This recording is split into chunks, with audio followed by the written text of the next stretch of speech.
Bismillahirrahmanirrahim. Assalamualaikum warahmatullahi wabarakatuh. Kembali dengan pertemuan terakhir mata kuliah matematika diskrit ya, pertemuan 15 dengan pokok bahasan adalah teori bilangan. Nah, teori bilangan di sini kita spesifik ya, ketika membahas teori bilangan berarti itu tentang bilangan bulat. Ya, teori bilangan adalah cabang matematika murni yang ditujukan untuk mempelajari bilangan bulat atau integer atau fungsi bernilai bilangan bulat. Nah, apa itu bilangan bulat atau integer? Yaitu bilangan real yang tidak mempunyai pecahan desimal.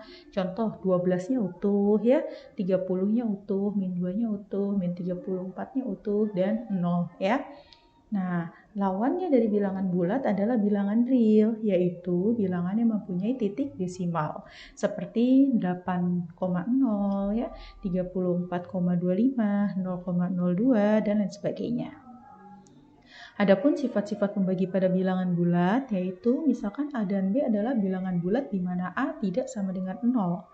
Ya, maka A habis membagi B jika terdapat bilangan bulat C sedemikian sehingga B sama dengan AC.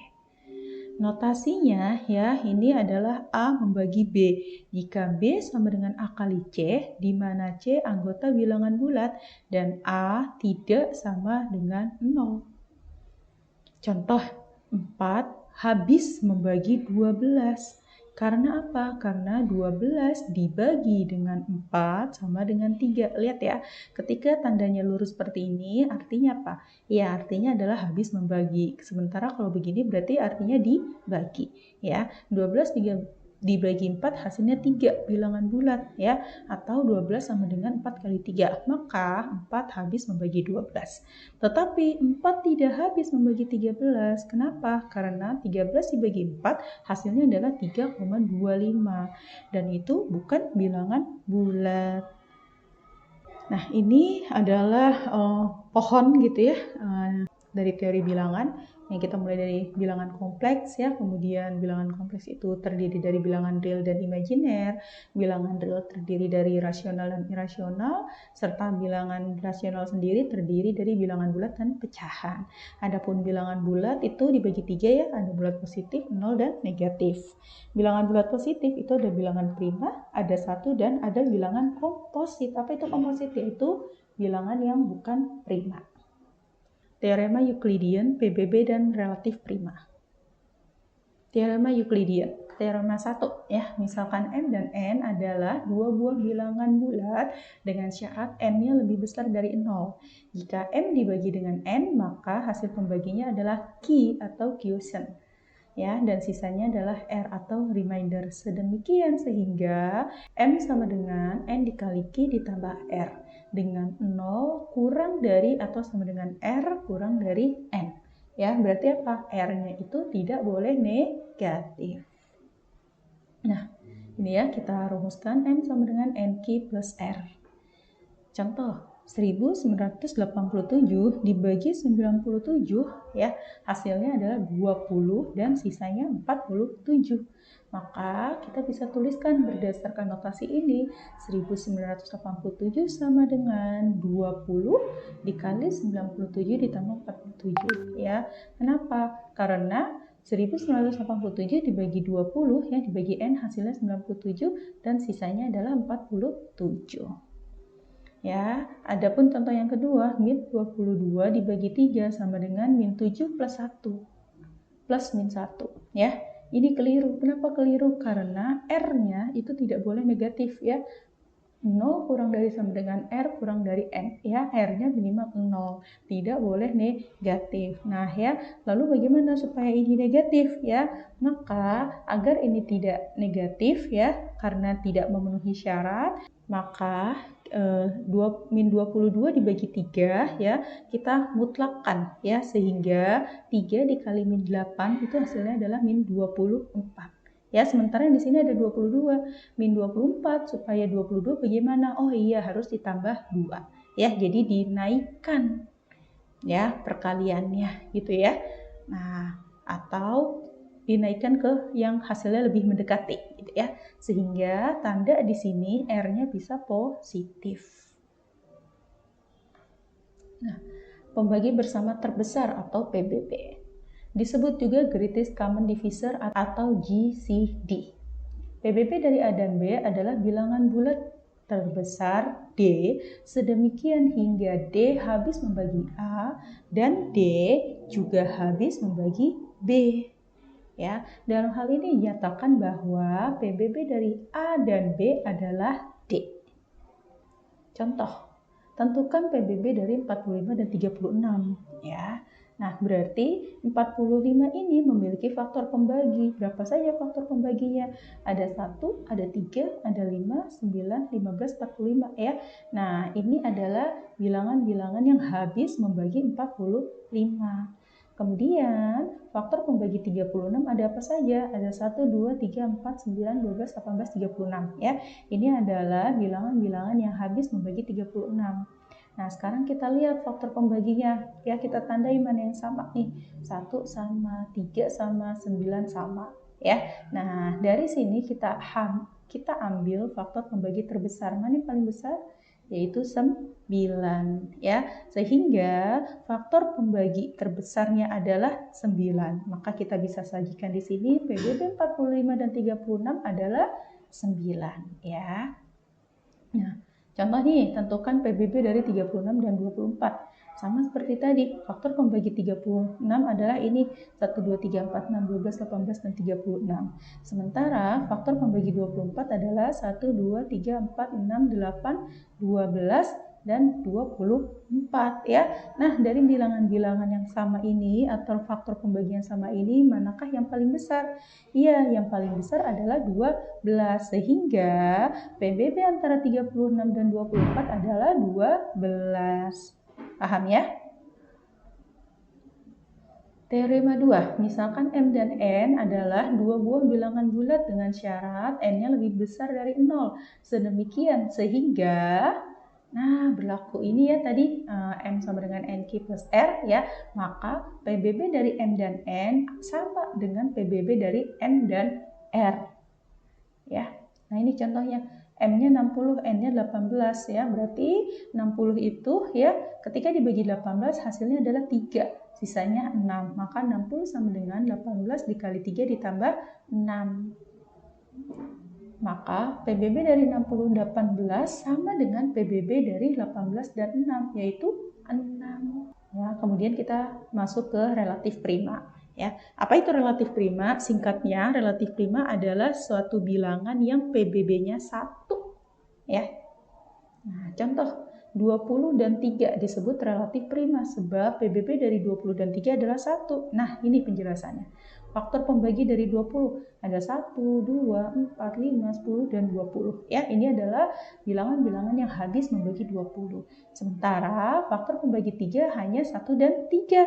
Ya, nah kita lihat dari 20 dan 3 mana yang sama? Iya, yang sama hanya 1. Ya, 1 saja. Maka PBB dari 20 dan 3 adalah 1. Karena PBB dari 20 dan 3 1, ya, maka disebut relatif prima. Kemudian 7 dan 11 sama relatif prima juga. Kenapa? Kita lihat ya, faktor pembagi 11 hanya 1 dan 11. Sementara faktor pembagi 7 hanya 1 dan 7 ya. Dari kedua bilangan ini faktor pembagi terbesar yang sama adalah 1. Maka PBB dari 7 dan 11 adalah 1. Karena PBB-nya 1, jadi 7 dan 11 merupakan relatif prima ya. Nah, contoh lain, 20 dan 5 itu tidak relatif prima. Kenapa? Kita lihat faktor pembagi 20 ya. 1, 2, 4, 5, 10, dan 20 ya. Sementara faktor pembagi 5 berapa? 1 dan 5. Kita lihat ada nggak yang sama? Oh, ada. Yang mana? 1 dan 5. Mana yang paling besar? 5 ya. Karena PBB 20 dan 5 adalah 5 dan 5 tidak sama dengan 1, maka 20 dan 5 bukan relatif prima. Berikutnya kita masuk ke algoritma Euclidean. Algoritma Euclidean adalah algoritma untuk mencari PBB dari dua buah bilangan bulat. Ya, Euclid, penemu algoritma Euclidean, adalah seorang matematikawan Yunani yang dia menuliskan algoritmanya dalam bukunya yang terkenal yang disebut Elemen. Ya, nah algoritma Euclid juga melibatkan teorema Euclid. Ya, nah diberikan dua buah bilangan bulat positif M dan N, di mana M-nya lebih besar daripada N, Algoritma Euclidean berikut mencari pembagi bersama terbesar dari M dan N. Ya. Nah, ini algoritma Euclidean ya. Jika N-nya sama dengan 0, maka M adalah PBB dari M dan N. Ya. Maka berhenti, selesai, stop. Ya, kita tidak perlu perpanjang. Tapi jika N-nya tidak sama dengan 0, maka kita lanjutkan ke langkah 2. Ya, bagaimana langkah 2? Yaitu bagilah M dengan N dan misalkan R adalah sisanya. Gantilah nilai M dengan nilai N dan gantilah N dengan nilai R. Lalu ulangi kembali langkah 1. Ya, nah nih contohnya.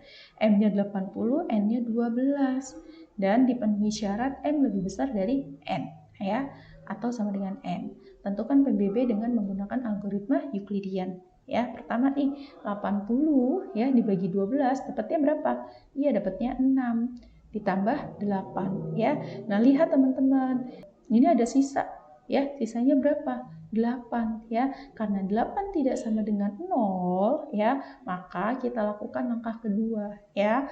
Langkah kedua itu apa? Kita ganti ya. Yang semula M-nya 80 menjadi 12 ya. Semula N-nya 12 sekarang jadi Q ya. Kita ganti M dengan N dan kita ganti N dengan Q ya. Sehingga nih ya 12 dan 8, sehingga 12 dibagi 8 dapatnya 1, sisanya 4. Nah, karena hasilnya belum 0, maka kita lakukan lagi algoritma Euclidean berikutnya.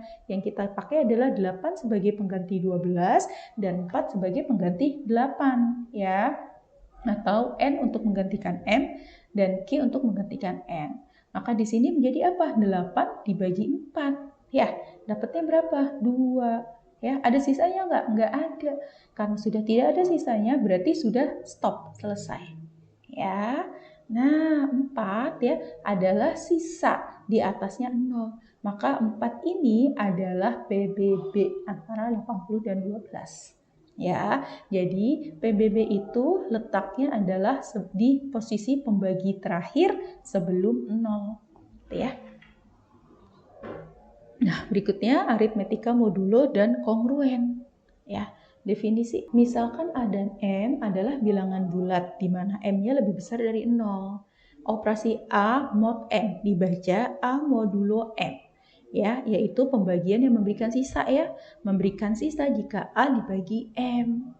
Nah, notasinya A modulo M sama dengan R. Sedemikian sehingga A sama dengan MQ plus R. A dibagi dengan M, hasilnya adalah Q, sisanya adalah R. Ya. Nah, M disebut modulus atau modulo. Dan aritmetika modulo terletak di dalam himpunan 0, 1, 2, dan seterusnya sampai M-1. Nah, kita lihat contohnya. 23 modulo 5 sama dengan 3. Ya, ini artinya apa? 23 dibagi 5, sisanya 3. Ya, 23 bagi 5 dapatnya berapa? 4. 5 kali 4, 20. 23 kurang 23. Nah, berarti ya 5 kali 4 ditambah 3. Ya, maka ditulis 23 modulo 5 sama dengan 3. Ya, tadi memberikan sisa jika A dibagi M. Kemudian 27 modulo 3 sama dengan 0. Kenapa? Karena 27 dibagi 3 hasilnya 9 dan tidak ada sisa. Maka modulo 3-nya sama dengan 0. Ya. 6 modulo 8 sama dengan 6. Kenapa? Ya, karena 6 dibagi 8 itu 0. Nggak bisa kan? Iya, itu 0. Dan memiliki sisa 6. Betul nggak? Iya, karena 8 kali 0 iya, 0. Sementara kita punya 6. Ya, 6 kurang 0 sama dengan 6. Jadi, 6 modulo 8 sama dengan 6. 0 modulo 12 sama dengan 0. Seperti tadi, 0 dibagi 12 dapatnya 0. Ada sisanya nggak? Nggak ada. Ya, jadi 0 modulo 12 sama dengan 0. Ya, min 41 modulo 9 sama dengan min 5. Nah, kita lihat teman-teman, min 41 sama dengan ya 9 dikali min 4 ditambah min 5. 9 kali min 4 ya min 36. Min 36 ditambah min 5 min 41. Benar atau salah? Salah. Kenapa nih? Kita lihat ya, syaratnya R-nya itu harus positif. Kenapa? Karena 0 kurang dari sama dengan R ya. R-nya boleh 0 tapi tidak boleh negatif ya. Maka karena ini salah, kita lihat kelipatan atau perkalian 9 yang terdekat dari min 41. Berapa? Ya, yang terdekat adalah 45 ya. Maka min 41 sama dengan ya, min 41 ini bisa berasal dari kenapa? 9 kali min 45 berapa? 9 dikali min 5 berapa? 9 kali min 5 adalah min 45. Sementara yang di sini butuhkan min 41. Min 45 supaya dapat min 41 harus ditambah dengan 4. Ya, ingat ya, karena ini harus positif. Nah, sehingga yang benar adalah min 41 modulo 9 sama dengan 4. Gitu ya. Penjelasannya nih untuk yang nomor 5 ini, karena A negatif ya, maka bagi si A ini ya, kita jadikan nilai mutlak dengan M sehingga mendapat sisa R ya. Jika A modulo M sama dengan M min R, bila R-nya tidak sama dengan 0. Jadi min 41 sama dengan 9 kali min 5 ditambah 4. Sehingga min 41 modulo 9 sama dengan 4 gitu ya. Jadi kita lihat ke kelipatan 9 selanjutnya yang paling dekat dengan min 41. Di mana hasilnya adalah harus positif. Nah ya, min 39 modulo 13 sama dengan 0 ya. Berarti apa? Min 39 dibagi 13 dapatnya min 3 ditambah 0 ya.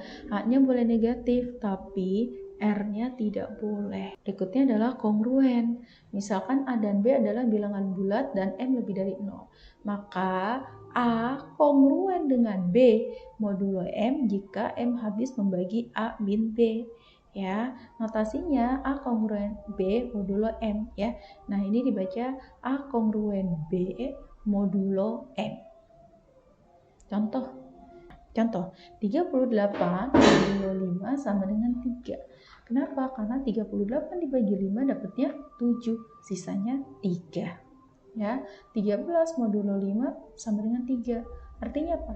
13 dibagi 5 dapatnya 2, sisanya 3. Nah, lihat, untuk modulo 5 sama-sama memberikan sisa 3. Sehingga 38 itu kongruen dengan 13 untuk modulo 5. Kenapa? Karena sama-sama memberikan sisa 3. Nah, untuk lain pemahaman dari kongruen ya, 17 kongruen dengan 2 untuk modulo 3. Kenapa? Nah, karena 3 habis membagi 17 dikurang 2 sama dengan 5 ya. 17 kurang 2 berapa? 15. 15 bagi 3 5. Ada sisanya enggak? Enggak ada. Karena enggak ada sisanya ya, maka dia habis membagi. Sehingga 17 kongruen dengan 2. Ya, berarti apa? A min B. Nah, min 7 sama dengan min 7 kongruen dengan 15 pada modulo 11. Kenapa? Karena 11 ini habis membagi ya A min B. Berarti min 7 min 15. Berapa min 7 min 15? Iya, min 22. Min 22 bagi 11 berapa? 2. Ada nggak sisanya? Tidak ada. Karena habis, maka min 7 kongruen dengan 15. Ya, nah sementara di sini 12 tidak kongruen dengan 2 untuk modulo 7. Kenapa? Ya, karena 7 tidak habis membagi 12 kurang 2. 12 kurang 2 berapa? 10. 10 bagi 7? Iya, 1 sisanya 3 ya. Karena tidak habis, maka 12 tidak kongruen dengan 2. Sehingga A kongruen dengan B modulo M juga dapat ditulis dalam bentuk nih ya, A min B sama dengan KM ya. A min B nih, A min B hasilnya 5 kali 3 gitu ya. Karena A kongruen dengan B modulo M juga dapat ditulis dalam bentuk A min B sama dengan KM. Nah, berdasarkan definisi aritmatika modulo ya, A modulo M sama dengan R. Dapat kita tulis menjadi A sama dengan MQ plus R ya. Nih, tadi ya di rumus awalnya A modulo M sama dengan R, bisa kita tulis dengan A sama dengan MQ plus R ya. Nah, kalau ya kita jadikan MQ-nya ini satu ruas ya, hanya MQ saja, maka R kita pindah ruaskan menjadi A bin R sama dengan MQ. Nah, lihat Ya, ini sama nih, sama-sama A ya, ini boleh B, ini boleh R ya, sama ya modelnya. Kemudian dikali konstanta sama M, sama ya, dikali konstantanya Q sama M, cuman kebalik ya, komutatif ya, tapi sama-sama si M ini dikali dengan suatu bilangan skalar ya, sehingga kita bisa peroleh A kongruen dengan R pada modulo M ya. Nih. Contoh, 23 modulo 5 sama dengan 3. Nah, 23 ini kongruen dengan 3 pada modulo 5. Kenapa? Ya, karena tadi 23 dikurang 3 dapatnya 20. 20 dibagi 5 dapatnya berapa? 4. Ya, berarti 23 min 3 sama dengan 5 kali 4 ya. M-nya 5, Q-nya 4 ya. Atau kalau dari sini apa? K-nya 4, M-nya 5 ya. 27 modulo 3 sama dengan 0 tadi ya, karena 27 dibagi 3 sisanya 0. 6 modulo 8 sama dengan 6 tadi, 6 kongruen dengan 6 di modulo 8 ya. 6 kurang 6 berapa? 0. 0 bagi 8 0 ya. 0 modulo 12 sama dengan 0, maka 0 kongruen dengan 0 untuk modulo 12 ya. Min 41 modulo 9 sama dengan 4, maka min 41 kongruen dengan 4 untuk modulo 9. Min 39 modulo 13 sama dengan 0, maka min 39 kongruen dengan 0 untuk modulo 13. Nah, berikutnya kita masuk ke kombinasi linier dan modulo inverse. Ya, definisinya PBB A, B dapat dinyatakan sebagai kombinasi linier A dan B dengan koefisien-koefisiennya. Teorema 3, misalkan A dan B bilangan bulat positif, maka terdapat bilangan bulat M dan B sedemikian, sehingga PBB dari A dan B sama dengan MA ditambah MB ya. Untuk kombinasi liniernya, maka kita mencari konstanta nih untuk MM-nya ini ya, dari setiap A dan B. Ya, contoh nih, 45 sama dengan 2 dikali 21 tambah 3 ya. 45 dibagi 21 dapatnya 2, sisanya 3. Ya, kemudian karena ini belum 0, maka si N menjadi M ya, 21. Si Q menjadi N ya, 21 dibagi 3 sama dengan 7. Sisanya 0. Nah, karena ini sudah 0, berarti sudah selesai algoritma Euclidean-nya ya. Sisa pembagian terakhir sebelum 0 adalah 3. Maka PBB 45 dan 21 sama dengan 3. Dari persamaan 1 kita bisa tulis ya. Nih, hanya kita pindah ruaskan ya. 3 sama dengan 45 min 2 kali 21. Ya, nah lihat nih, ini bentuknya udah sama seperti ini ya. PBB A, B, berapa PBB-nya? 3 ya. 3 itu berasal dari apa? MA. A-nya berapa? 45. Berarti 45 dikali berapa hasilnya 45? Iya, 45 dikali 1 ya. Sehingga MA-nya 1 kali 45 ya. Min ini boleh tergantung operasi ya, boleh plus boleh min tergantung hasil tadi ini ya. Min M kali B, M-nya berapa? M-nya 2, B-nya 21. Maka ya 3 merupakan kombinasi linier dari 45 dan 21 dengan koefisiennya adalah 1 dan min 2. Gitu ya. Nah, nih.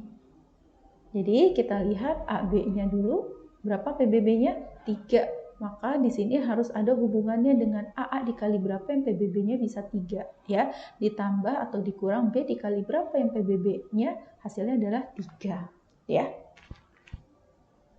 Nah, buktikan bahwa PBB 80 dan 12 sama dengan 4 dengan menggunakan kombinasi linier.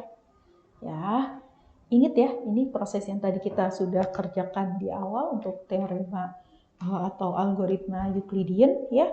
Nah, kita lihat berapa PBB-nya? 4 ya. 4 ini berasal dari mana? Kita cari mana yang ada 4. Oh, ini 4. 4 berasal dari mana? Oh, nih dari sini. Ternyata 4 berasal dari 12 sama dengan 1 dikali 8 ditambah 4 ya. Sehingga kita pindah ruaskan ya, karena PBB-nya di depan. 4 sama dengan 12 min 1 kali 8. Ya, nah kemudian ingat ya 80 sama 12. Nah, Kemudian kita lihat, nah ya, lihat teman-teman, yang kita cari adalah 80 sama 12 ya. Di sini udah ada angka 12, sementara 80-nya belum ada ya. Nah berarti ya 80-nya itu ada di sekitaran sini. Berarti angka inilah yang kita ganti. Kita lihat 8, asal mulanya 8 dari mana? Oh dari sini. Ini tuh apa? Oh dari sini ya. 80 sama dengan 6 kali 12 tambah 8. Maka 8 sama dengan 80 dikurangin 6 dikali 12. Ya, nah ini artinya 1 dikali 80 ya, kemudian min 1 dikali min 6 dikali 12 ya, min 1 kali 80 nih, min 1 kali 80, kemudian min kali min plus ya, 1 kali 6, jadi 6 kali 12.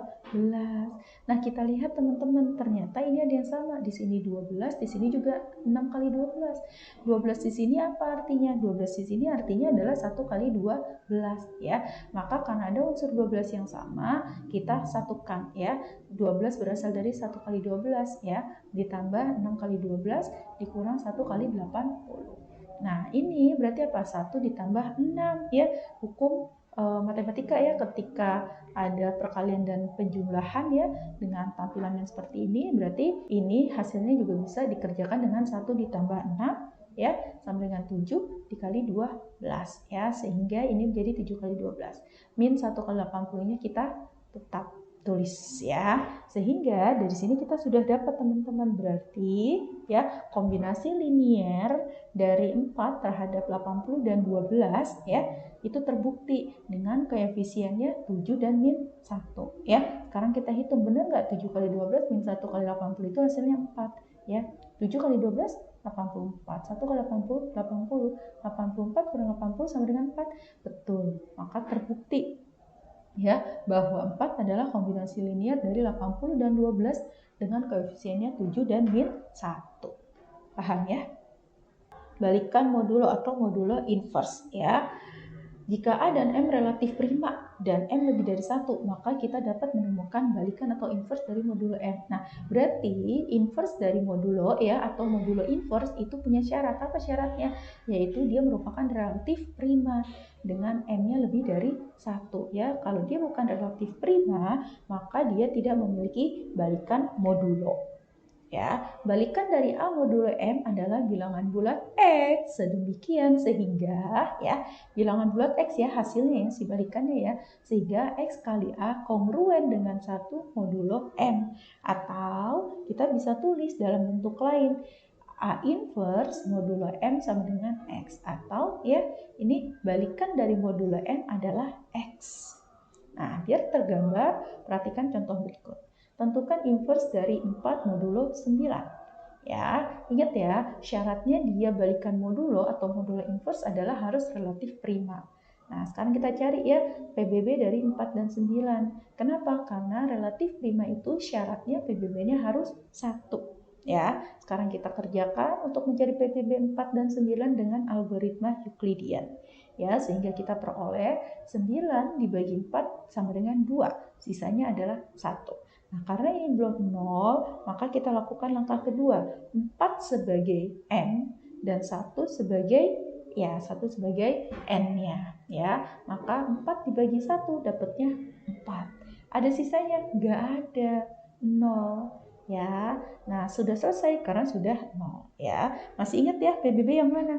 PBB adalah sisa pembagian sebelum 0 ya. Sisa berarti ini ya sebelum 0 berarti 1. Maka PBB 4 dan 9 adalah 1.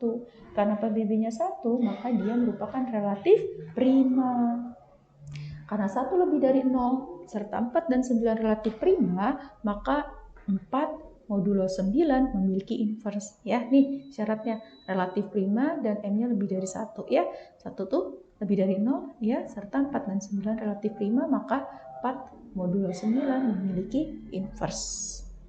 Cari inverse dengan menggunakan kombinasi linier dari dua persamaan di atas ya. Berarti kita gunakan ini ya. PBB-nya berapa? PBB-nya 1. 1 berasal dari apa sih? Nah, kita lihat ya. 1 ini berasal dari 2 dikali 4 ditambah 1 sama dengan 9 ya. Maka 1 sama dengan 9 min 2 kali 4 ya, atau kita bisa tulis nih min 2 kali 4 ditambah 1 kali 9 sama dengan 1 ya. Ini M kali A, ini M kali B ya. Nah, atau kita bisa tulis juga min 2 kali 4 ditambah 1 kali 9 kongruen dengan 1 modulo M. M-nya berapa tadi? Iya, M-nya adalah 9 ya. Nih, M-nya adalah 9 ya. Nih, XA ya kongruen dengan 1 modulo M. Nih dia. Min 2 kali 4 ditambah 1 kali 9 kongruen dengan 1 modulo M. M-nya 9. Nah, karena 1 dikali 9 kongruen dengan 0 untuk modulo 9, ya benar ya, 9 dibagi 9 dapatnya 1. Sisanya 0 ya, dia kongruen. Sehingga yang ini sudah kongruen dengan ini, berarti sudah tinggal min 2 dikali 4 kongruen dengan 1 modulo 9. Nih, sudah sama.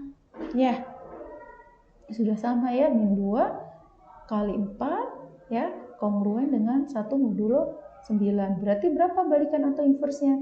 Iya, inversnya adalah min 2. Dari kongruen terakhir diperoleh min 2 adalah inverse dari 4 modulo 9. Ya. Nah, kita bisa tulis seperti ini dengan bentuk yang ini ya. 4 ya, inverse ya. 4 inverse modulo 9 sama dengan min 2 ya. A inverse, nih A-nya adalah 4 ya. M-nya adalah 9 ya. 4 maka min 1 atau 4 inverse dari modulo 9 sama dengan min 2. Oke. Silakan latihan dikerjakan supaya kalian makin paham ya. Demikian materi kali ini, materi terakhir kita. Semoga ada manfaatnya. Ini referensi yang saya gunakan. Terima kasih atas perhatiannya. Assalamualaikum warahmatullahi wabarakatuh.